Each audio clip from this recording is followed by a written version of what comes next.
Blake Berman, and while all of this political action has been happening, we have breaking news.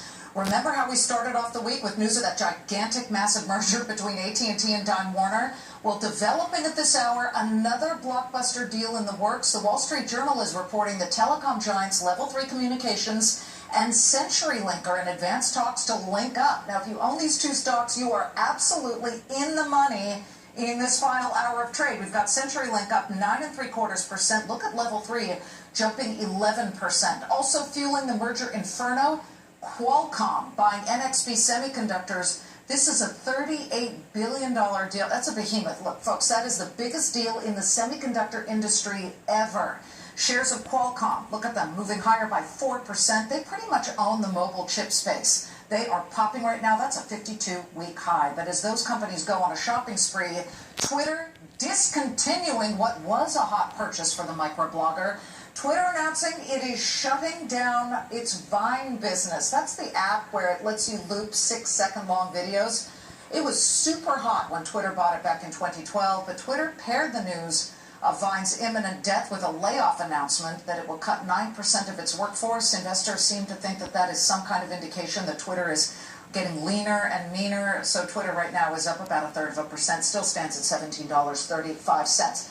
Also, I want you to know that as we see the Dow is down 9 points, in this final hour of trade, here's what we have logged.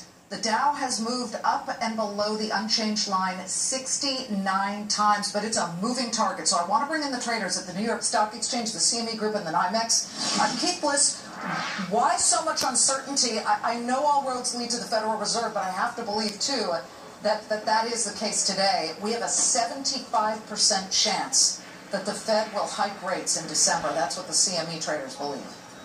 Yeah, and I think that's an accurate prediction of what the traders here at the New York Stock Exchange believe as well. And the uncertainty that you're really seeing in the marketplace right now, Liz, was foretold all the way back from the August highs.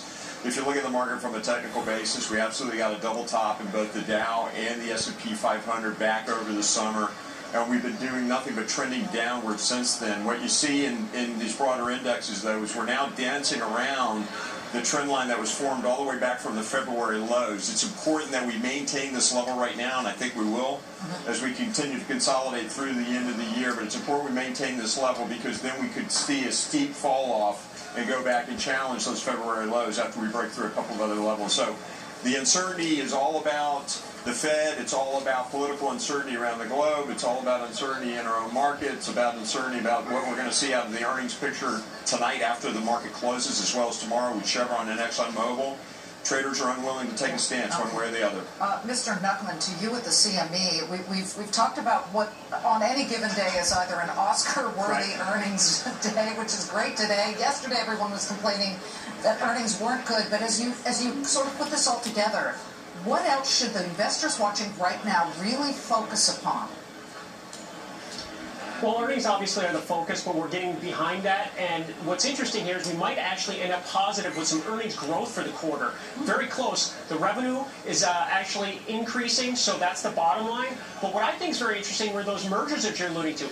Everybody's in the merger business. That's where they're trying to get that growth. They're trying to buy that growth. With interest rates still, even with the rate hike in December, still extremely, extremely low. Money is free, and these mergers continue. That is a healthy, positive sign. Companies wouldn't be doing this if they thought the market would sell off. And the 10-year yield hit a 5-month high, which, folks, in essence, sometimes that means that there is less worry, less fear in the markets. It's when yields get extremely low that people are diving into treasuries as a safe haven, but that's not really what we're seeing right now. Yeah, you're just seeing the long end of the curve, push upward, and like you said, it's multi-month highs. But put it in the historical perspective, it's still very, very low rates. We did have a key reversal in the dollar the other day where it made new highs and closed lower. So maybe it's its last gasp. We'll have to wait and see. Let me get to oil right now because oil is making a mighty effort to get back above the $50 a barrel line. It's not there right now, Alan Harry. So I believe, though, that we've got to see what happens in November. You do have the OPEC members from the Gulf specifically saying, yeah, we'll cut output each by 4%, but again, Russia's a key issue here. We've said that yesterday, too. Well, we do have a very large news event coming up, and what I see right now is sideways movement up a little bit going into the OPEC meeting, and then after the OPEC meeting, Crude oil is a sale. This is an oversupplied market.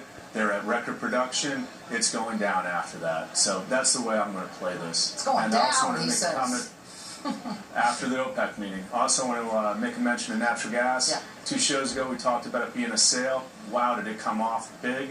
It's now getting to a point where it's starting to become a buy again. Cool. I'm looking at decent natural gas, bottom of 290, and then from there, I think we start heading back up again. Yeah, we're looking right now. Today it's up about 1.25%. Great to see all of you. Keith, Alan, and Alan, thank you so much. By the way, at the top of the hour, we've been talking earnings. David and Melissa have mega earnings news.